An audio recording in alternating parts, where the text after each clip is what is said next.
Hello, আসসালামু আলাইকুম viewers. আর একটি নতুন ভিডিও নিয়ে আপনাদের সামনে উপস্থিত হলাম।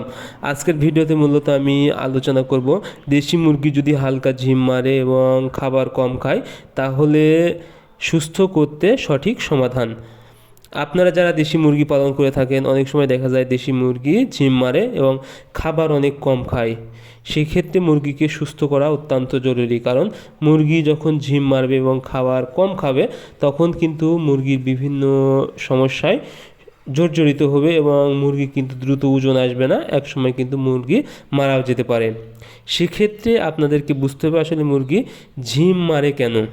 ঝিম মারার প্রথম কারণ, যদি মুরগিকে কোনোভাবে ঠান্ডা লাগে, অর্থাৎ ঠান্ডাজনিত সমস্যা যখনই হবে তখন কিন্তু মুরগি হালকা ঝিম মারবে, গা ফুলে তুলে বসে থাকবে এবং খাবারের রুচি কমে যাবে। সেক্ষেত্রে আপনারা কি করবেন, সকাল এবং বিকাল রসুন ব্যবহার করবেন। রসুন আপনারা 1 গ্রাম 1 লিটার পানিতে ব্যবহার করবেন সকাল এবং বিকাল, এবং আপনারা এর সাথে ব্যবহার করবেন আদার রস।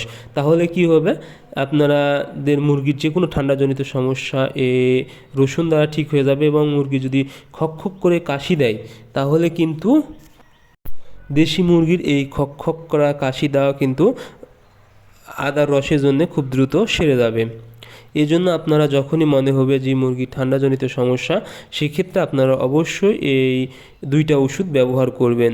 এবং আপনাদের মুরগির যদি খাবার রুচি কম থাকে তাহলে দুপুরে জিঙ্ক ব্যবহার করবেন 2 মিলি 1 লিটার পানিতে। আশা করি আপনাদের মুরগির খুব দ্রুত খাবার রুচি বেড়ে যাবে এবং আগের মতো খাবার খাবে।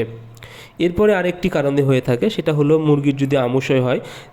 অনেক সময় দেখা যায় মুরগির কিন্তু আমশয় হয়ে যায়, সেক্ষেত্রে কিন্তু আপনাদের মুরগি খাওয়ার রুচি কমে যায় এবং হালকা ঝিমে থাকে।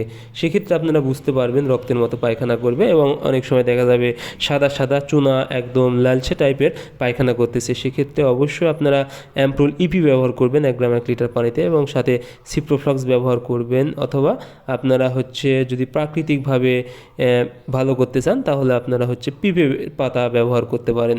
আশা করি আপনাদের মুরগি খুব দ্রুত সুস্থ হয়ে যাবে। এরপরে আরেকটি কারণ, সেটা হলো যদি মুরগির পেটে প্রচণ্ড পরিমাণ কৃমি হয়। কৃমি বেশি হলেও কিন্তু মুরগি হালকা ঝিম মারে এবং অনেক সময় কিন্তু মুরগি খাবারের রুচি অনেক কম থাকে, যার কারণে আপনারা অবশ্যই 2 মাস পর পর নিয়মিত মুরগির কৃমির ডোজ করে নেবেন।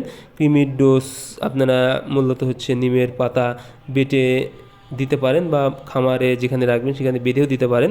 অথবা মুরগি এই নিমের পাতা 10টা নিমের পাতা আপনারা পানিতে সেঁকে নিয়ে পানিটা খাওয়াতে পারেন। আশা করি আপনাদের দেশি মুরগির কৃমি সমস্যাটা ঠিক হয়ে যাবে।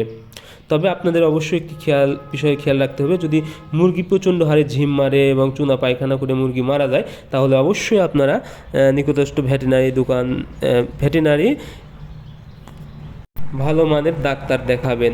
আশা করি ওনাদের প্রেসক্রিপশন অনুযায়ী আপনারা মুরগিকে ওষুধ দিলে খুব দ্রুত সুস্থ হয়ে যাবে। সো আজকের ভিডিও এ পর্যন্ত। ধন্যবাদ সবাইকে। আল্লাহ হাফেজ।